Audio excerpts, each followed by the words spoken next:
medidas económicas post pandemia, una propuesta desde el Ecuador, ¿no?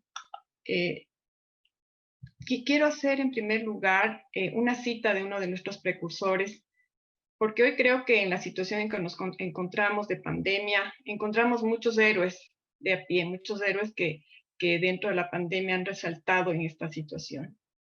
La ciudad no consiste en las casas, los pórticos, ni las plazas públicas, ¿no? Los hombres son los que forman a la verdad. Ignoramos que todos más o menos, según nuestras condiciones, nos vemos necesitados a cultivar los principios de derecho público. Si lo supiésemos, veríamos que por las consecuencias inevitables es el promover los recursos del propio género humano. Eugenio Espejo. Voy a delimitar en algunos temas sobre, en primer lugar, hacer la introducción en lo que ha pasado en el Ecuador para hacer un contexto dentro de este marco económico y de esta situación de pandemia, para luego también diseñar lo que ya se ha establecido a través de la Ley Orgánica de Apoyo Humanitario y finalizar con las propuestas post pandemia a las que el IEFPA y nuestra mesa está haciendo una propuesta para América Latina. Las medidas estatales, ¿no? Según las cifras del Banco Central, para el año 2020 se preveía que la economía ecuatoriana alcance un PIB constante de 72.309 millones y un PIB nominal de 109.667 millones, según fuentes de la información del Ministerio de Finanzas. El Servicio de Rentas Internas ha informado a esta fecha que los ingresos, sin embargo, tributarios han disminuido en un 15.2% con relación al mismo periodo del 2019. Los tributos que más han afectado justamente son los del consumo, IVA y ICE, ¿no? Y no necesariamente no solamente por la baja de consumo que podría haberse producido, sino también yo diría por una informalidad que nos campea por la facilidad de las negociaciones a través de las redes y de los medios. De enero a septiembre se ha recaudado 9.371 millones, 15.2% menos en relación al 2019, en relación a estos dos tributos. La actual coyuntura internacional, además, nos creó un escenario de desaceleración de nuestra actividad. Principalmente el Ecuador está afincado en la producción del crudo y la reducción rápida y sostenida del precio internacional elevó el aumento de riesgo de país del Ecuador. Esto nos entrega el informe técnico del Ministerio de Finanzas del Ecuador. Incluso esta situación nosotros la teníamos desde el 2019. Nosotros enfrentamos, un poco para contextualizar, en octubre del 2019, 12 días de un paro nacional, derivado justamente por la eliminación de los subsidios a las gasolinas super extra y el diésel, que incluso es un consumo más popular y para el transporte público. Estos subsidios por las recomendaciones que se establecieron por desequilibrios del mercado que provocaban se eliminaron. Esto tuvo una reacción en nuestra población, sobre todo el paro indígena que ustedes deben haber visto. Nos inmovilizó 12 días en octubre del 2019. Al final del año, a inicios ya del año 2020, nosotros tuvimos situaciones ya de déficit, ¿no? Que enfrentábamos, comenzamos a sentir la crisis y llega pues a marzo justamente el tema de la pandemia. Para esto ya los organismos multilaterales como el Fondo Monetario, BID y CEPAL coinciden en que la crisis del COVID comprenderá una de las peores crisis para el mundo, pero sobre todo para Latinoamérica, que entrará en una recesión mucho más profunda de la Segunda Guerra Mundial, ¿no? La CEPAL, por ejemplo, estima una contracción en el PIB regional de entre el 1.8 y el 3% para el año 2020. Al 2019, entonces, nosotros a diciembre del 2019, enfrentando la crisis de la baja del petróleo, justamente del paro nacional que tuvimos, hubo una reforma tributaria a finales de diciembre del 2019, en donde se establecieron varios puntos principales, los cuales voy a mencionar. Primero, se eliminó el anticipo obligatorio de impuesto a la renta, tratando de remediar y un poco compensar las obligaciones tributarias que tenían las empresas, ¿no? Que se encontraban ya en una situación crítica, el empleo comenzaba a decaer. Para esto, sin embargo, se trató de focalizar lo que aquí se ha hablado con mucha eficiencia sobre la responsabilidad empresarial que nos han manifestado algunos de los exponentes anteriores, de los días anteriores. Se pedía esa responsabilidad hacia la empresa, se hizo el miraje hacia el sector económico, grandes contribuyentes, como los denominan acá, y se estableció una contribución única temporal a diciembre del 2019, en donde las sociedades que generaban ingresos grabados a $1 millón, recordemos que en el Ecuador estamos dolarizados y es nuestra moneda, que hasta el 2018 tenían ese ingreso, pagarían una contribución única temporal, como se llama, para los ejercicios 2020, 2021 y 2022 del 0,1, del 0,15 y del 0,2%. Una contribución que ya esa fecha fue muy crítica, ¿no? Por la situación misma, aun cuando son alrededor de 1,000 contribuyentes especiales que de esta alta data. Sin embargo, había una reacción frente a esta situación, porque todos estábamos en crisis, pero era un salvataje que el Ecuador y la reforma tributaria planteaba y que realmente efectivizó. Hubieron muchas discusiones, sería harto exponer estas discusiones que se dieron en la comunidad tributaria sobre, primero, porque era retroactivo, se fijaba al 2018, luego denominarle una contribución única temporal, que realmente es un impuesto, ¿no? Aquí los cientistas tributarios seguramente disentirán en estas explicaciones, pero y en cómo se configuró, pero así esta contribución está vigente, se pagó al marzo de 2020, se pagó lo que correspondía justamente al ejercicio 20, y fue un salvataje, como digo, a las arcas fiscales. Se creó además un impuesto efectivo de utilidades distribuidas a favor de las sociedades extranjeras y personas naturales que no residían en el Ecuador, un ingreso grabado que era igual al 40% del dividendo, al que igual se le aplicaba una retención del 25%, que en resumen daba el 10%. Se quitaba el impuesto a la renta para una mejor regularización a las actividades agropecuarias.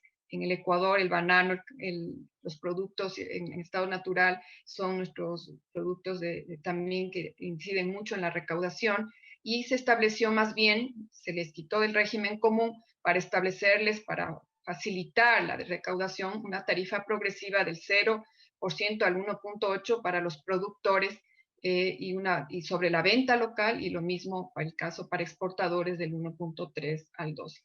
Hasta marzo del año 2020 nosotros nos encontrábamos en una situación en donde se permitían facilidades de pago para las obligaciones tributarias, ¿no? En esta situación se presenta la pandemia, varios decretos de emergencia, ¿no? Salvaron también la situación económica en ese momento. El presidente de la República, Lenín Moreno, decretó entonces la calamidad pública, y a partir de esa fecha hasta septiembre nos encontrábamos en situación de decreto de emergencia. De esta manera se permitió, por ejemplo, que el impuesto a la renta de sociedades, que tenía que cancelarse hasta abril del 2020, se difiera hasta el mes de septiembre, de igual manera el IVA, porque las empresas no alcanzaron a cumplir sus cuotas tributarias y entraron en moras, y ya no solamente en las facilidades de pago. Entonces, realmente el Ecuador estaba golpeado doblemente, ¿no? En una situación, hablamos de una crisis, como presentábamos el ministro de Finanzas, que hoy ocupa cargo en el Banco Mundial, justamente anunciaba esa fecha que teníamos un déficit de 8,000 millones de dólares, y se pensaba de enfocar la recaudación tributaria a ese déficit, ¿no? Entonces, para esto viene ya el análisis que puede haber para efectos de un rescate, ¿no? Entonces, en el Ecuador miramos este análisis mientras, como decía Daniel, mientras se miraba una amnistía, beneficios tributarios en Ecuador, un poco se recurría a esta solvencia. Pero obviamente ya a marzo, a abril, el sector empresarial pidió también una respuesta fundamental del gobierno nacional. Para ello, entonces, se expidió la Ley Orgánica de Apoyo Humanitario para combatir la crisis sanitaria derivada del COVID, que fue aprobada en junio del 2020, ¿no? Pese a que fue una ley que se presentó en abril, demoró muchos meses en aprobación, pese a que fue hasta de emergencia económica, justamente por los criterios y por en la Asamblea Nacional se discutía si se creaba o no otra contribución única temporal. Los sectores económicos no permitieron porque ya teníamos una contribución, no es que ellos no respondían a las obligaciones, se querían enfocar en aquellas empresas con crear un impuesto patrimonial en paraísos fiscales y eso detuvo la aprobación de la nueva reforma. Sin embargo, se miraron la ley quedó con el miraje de los beneficios tributarios que se crearon, como por ejemplo en créditos productivos para la reactivación económica, solventando beneficios a las IFIs o las instituciones del sistema financiero, quienes se beneficiaban con el 50% de deducción del impuesto a la renta en el valor de los intereses percibidos cuando se otorgaban créditos a largo plazo de hasta mayor de $25,000 o también a corto plazo siempre que superen los $10,000. Entonces, se trataron de compensar esta reacción que nos encontrábamos de esta situación también al sector financiero. De igual manera, las tasas de interés se trataron de regular para la baja, ¿no? Cosa que debo decir que es un tema pendiente. A veces las leyes, la ley orgánica de apoyo monetario nos quedó pendiente, la Junta Monetaria y de Regulación no se ha reunido para determinar expresamente, nosotros estamos dolarizados con tasas muy altas de interés, estamos hablando de tasas del 8 al 12%, y tratábamos de regularlas a la baja, ¿no? Eso no se ha dado, es un deber que aún le queda al Estado y que que se está trabajando en este sistema. Se suspendió la matriculación o revisión vehicular, que es un tributo también para efectos hasta septiembre, porque hoy ya desde octubre comenzó la recaudación normal tributaria, ¿no? Tomando en cuenta los plazos de justamente facilidades de pago que se otorgaron.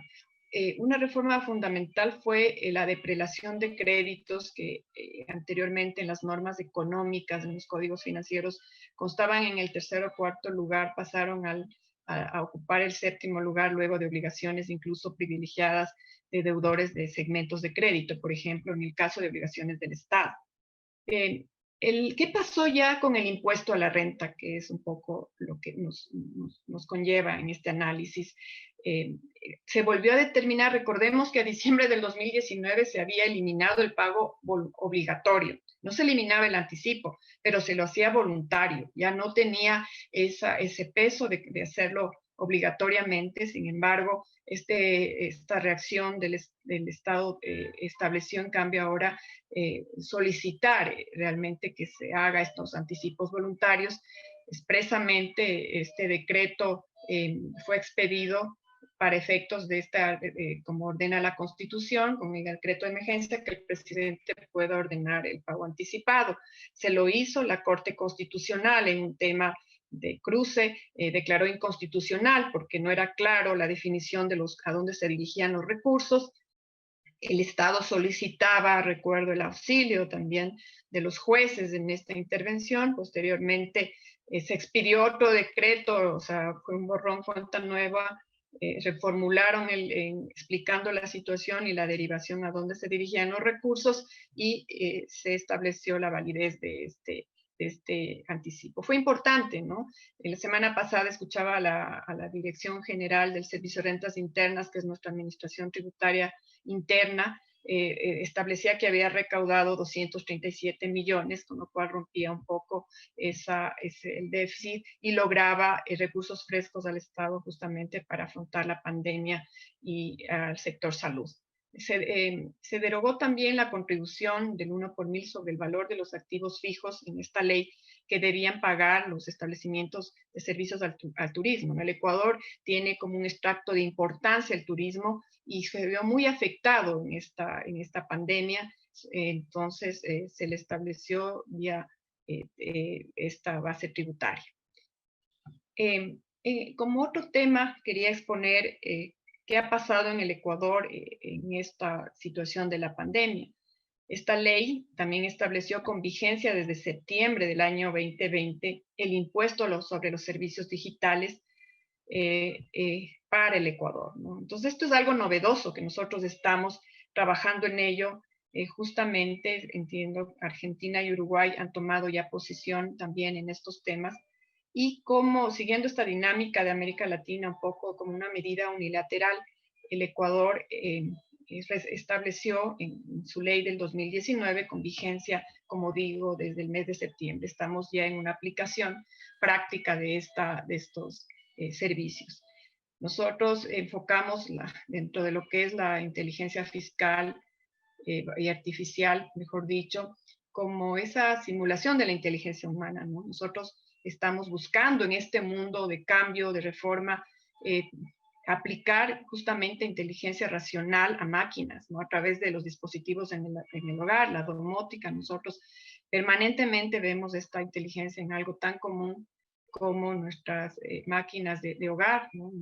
En filtros de spam, en los algoritmos que se crean justamente para establecer seguridades, en los agentes expertos, en los chatbots, en los videojuegos, en los vehículos autónomos y en los asistentes virtuales.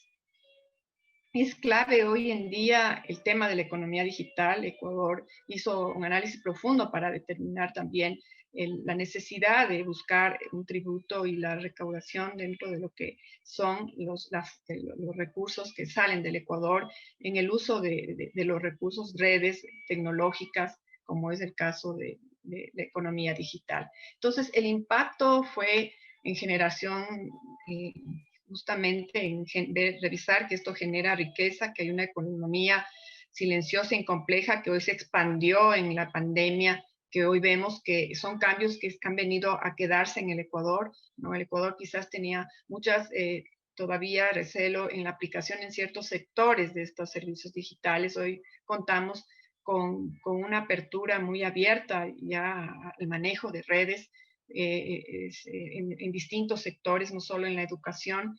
Hemos programado esto en 6 meses, ¿no? Alguien decía aquí que la pandemia nos llevó a una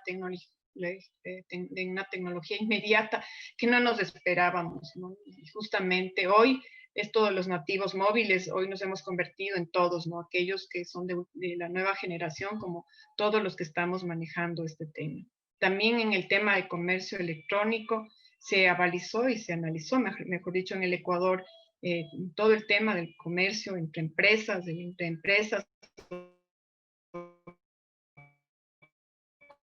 consumidor, entre el consumidor y la consumidora, este tributo. La importancia definitivamente, yo creo que aquí en el mundo y en América Latina, las cifras de manejo de las redes y de los medios digitales es muy alta. Estamos hablando de 59.400 millones en dólares. Entonces, también el Ecuador consideró, como ya otros países lo hicieron en América Latina, establecer justamente un tributo. Nosotros nos fuimos por el tributo indirecto de IVA. Yo coincido con Tulio Rosenbuch. Ayer hizo un análisis en una exposición hace unos días interesante dentro de este congreso, que justamente parecería más un tributo directo. Sin embargo, lo voy a detallar someramente. Nuestra estructura, cómo se estableció, es un impuesto novísimo, como digo, lo tenemos vigente desde este mes de octubre, o sea, vamos un mes y medio en su aplicación, y ha habido ya resultados en cuanto a la recaudación. Definitivamente un punto positivo que nos ha dejado la pandemia es que las empresas han tomado conciencia de la importancia de la digitalización, y a nadie duda que en estas condiciones adversas es un verdadero salvavidas y el motor del crecimiento empresarial. Hoy contamos con teletrabajo, trámites online, ¿no? La aduana, el SRI del Ecuador nos facilitan hoy a través de mensajes de datos, firmas electrónicas, trámites que nos atienden justamente por vía electrónica, por la dificultad de hoy presentarnos presencialmente. Les cuento que Ecuador y Quito en especial, junto con Guayaquil, no decrece su curva de crecimiento de la pandemia. Lastimosamente no hemos logrado controlar, mantenemos una línea recta aún, y eso ha evitado que nosotros pasemos del semáforo amarillo que aún nos encontramos, así lo clasificamos, y seguimos en un semáforo amarillo casi todas las ciudades de nuestro país. Tenemos la transferencia por e-commerce y las ventanillas virtuales que hoy se han implementado con mucha rapidez, que quizás sea no nuevo para otros países, para nosotros sí nos llama la atención porque encontramos en sitios como la función judicial que nosotros jamás teníamos un acceso. Hoy se ha implementado de una manera tan rápida el expediente y la ventanilla virtual. Los escritos hoy a los abogados no nos reciben, sino es a través de la ventanilla virtual, para lo cual tú debes tener información de firma electrónica y todo el acceso. Entonces, ya diseñando esta ley orgánica de progresividad y simplificación, estableció ya en el 2019, con vigencia a octubre de este año, este tributo en Ecuador sobre la importación de servicios digitales, ¿no? El hecho generador se verifica en el momento mismo del pago por parte del residente a un establecimiento permanente de un no residente en el Ecuador o a favor del sujeto no residente prestador de los servicios digitales. En los pagos de servicios digitales que corresponden es a través de bienes muebles de naturaleza corporal y rige el impuesto al valor agregado. Entonces, realmente es el IVA en los servicios digitales, así como se llama este tributo. Para esto hay un listado ejemplificativo de servicios digitales que incluye el acceso a la descarga de imágenes, textos, información, video, eventos deportivos, músicas, juegos, streaming, los servicios de clubes en línea, webs de citas, los servicios brindados por blogs, revistas o periódicos en línea y la provisión de servicios de Internet. El hecho generador de este tributo, entonces, como es el IVA, un impuesto indirecto, se aplica cuando se contratan y se pagan estos servicios digitales de plataformas internacionales cuyas oficinas o residencia del prestador no se encuentra en el territorio ecuatoriano, es decir, es la importación de los servicios, ¿no? Estos servicios como los de Globo, Rappi, Cabify, están grabados, ya estamos grabando, los agentes de retención son las tarjetas de crédito. Ahora mismo hay un problema justamente en las transacciones internacionales que se realizan porque no se permite la clasificación entre la comisión y la separación entre la comisión y el producto en el caso de una importación que se lo hace a través de de la tecnología. Entonces hoy se está debatiendo, ¿no? Se está debatiendo. Yo veo que en Argentina hay más bien un porcentaje presuntivo que hubiese sido interesante. En el Ecuador estamos generando un doble pago o van a generarse pagos indebidos, ¿no? En estos meses mientras exista una solución pronta en este caso de importaciones. Los servicios de suministro de dominio de las páginas web, de servicio en hosting y computación en la nube, el cloud computing, se le aplica una tarifa del 0% del IVA. Quien es el organismo encargado es el Servicio de Rentas Internas y ha previsto recaudar por estos meses, que va de octubre a diciembre, 5 millones de dólares por el IVA a los servicios digitales y el próximo año un aproximado de 21 millones. Entonces, esto es básicamente cómo se establece en estos casos. Para citarles un ejemplo, ¿no? Cómo se está estableciendo hoy en día el IVA en las plataformas como Netflix, Spotify o Amazon Prime se graba sobre la factura total generada. Así, si la factura es, por ejemplo, de $5.99 al mes, el IVA a pagar es de 0,72. Se establece cuando hay un residente ecuatoriano que compra a través de una plataforma digital del exterior una prenda de vestir por $30 y le cancela con tarjeta de crédito, cancelará únicamente los $30 al ser una compra de bienes y no una importación de servicio digital. Queda claro en estos casos. Si un residente ecuatoriano, en cambio, adquiere una pizza de $20, incluido impuestos, a través de una plataforma digital del exterior de envío de alimentos que opera en el país, debe cancelar solamente por la comisión que le genera el uso de la plataforma. Por ejemplo, si es de $2, el IVA que se graba es solamente sobre la comisión, con la cual el tributo a pagar sería de 0,24. Pero como digo, hoy en día lo que estamos afrontando en el Ecuador es una superposición y como en la tarjeta de crédito no te establece la diferencia entre lo que es el bien y la comisión, sino simplemente un pago, entonces las tarjetas de crédito han solicitado que se les clarifique esta situación, lo cual está en manos de la administración. En honor al tiempo, quiero ya centrarme en lo que serían las conclusiones, ¿no? Para cumplir los plazos que me han establecido. Y yo creo que, en general, ¿qué planteamientos tenemos post pandemia? ¿No? Esto es lo que ha sucedido y lo que va a suceder en este tiempo. No sabemos si la pandemia se rompa ahora mismo el 2020 o perdure hasta el próximo año, que creo que es donde se le ve más próximo, ¿no? Mientras tengamos una vacuna. La transformación digital, debemos decir, está afectando a la economía, ya afectaba desde antes, no solamente ahora con la pandemia del COVID, y ha acelerado el crecimiento definitivamente de esta transformación en nuestras vidas, en nuestra área laboral, en el área de la administración tributaria y en toda la administración pública. La imposición entonces de gravamen sobre los servicios digitales IVA es una medida unilateral de algunos países en América Latina y que lo han hecho ya efectivo siguiendo muchos lineamientos de países que ya han venido estableciendo con anterioridad. Luego yo coincido con los ponentes que nos han hecho reflexionar hoy que el planeta paró, ¿no? Porque creo que fue el planeta el que nos paró. Yo creo que hoy es miraje necesario la economía verde, ¿no? Un tema de discusión.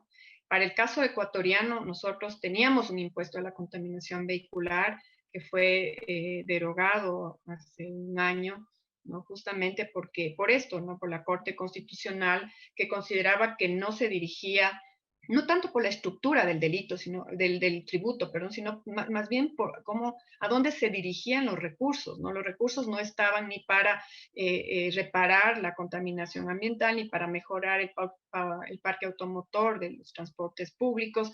Entonces no se dirigía como se creó y nos quedamos un impuesto a la contaminación vehicular. Tenemos desde octubre igual rigiendo un impuesto a las fundas plásticas que en Ecuador se llama el ICE, el impuesto a los consumos especiales.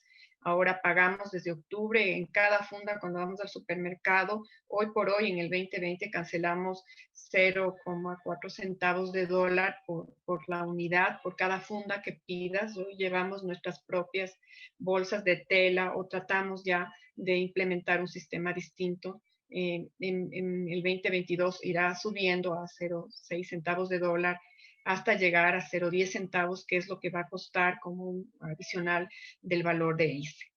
Y por último, ¿no? O sea, plantearnos lo que el planeta hoy azul nos plantea, esa economía azul. Es ahora, es ahora cuando debemos debatir para el futuro, no solamente en la búsqueda de energías limpias para salvar el planeta de la contaminación, ¿no? El Ecuador mismo ha estado redireccionando su matriz de perfil de inversión dirigido a buscar otros recursos que merezcan energías limpias, ¿no? Con una economía circular para que se eliminen los desechos, con empresas y con responsabilidad social que cambien esta situación para buscar una economía de reciclaje y busquemos reutilizar nuestros recursos, los bienes, no solamente en el hogar, ¿no? Las mujeres somos expertas en casa de reutilizar las cosas y somos las primeras recicladoras del planeta. Pero creo que esta cultura debe expandirse hacia el mundo, hacia a las administraciones tributarias y comenzar a reciclar procesos, reciclar todos los bienes para que nosotros podamos generar esa ética ciudadana en nuestra población. La tributación hoy en día tiene que ser mirada de manera distinta y coincido en absoluto con el anterior ponente al que saludo, Daniel, justamente no solamente la concepción, como él ha dicho, la concepción desde el concepto de tributo, hablar, qué interesante, un tributo global, creo que tenemos que redefinir hoy los científicos sociales, estamos obligados a redefinir también nuestra ciencia hacia los nuevos esquemas que hoy el planeta, la gente y las nuevas generaciones exigen. Es un gran reto, pero aquí están y felicito de nuevo esta iniciativa. Estoy a las órdenes y muchas gracias. Gracias, Romina.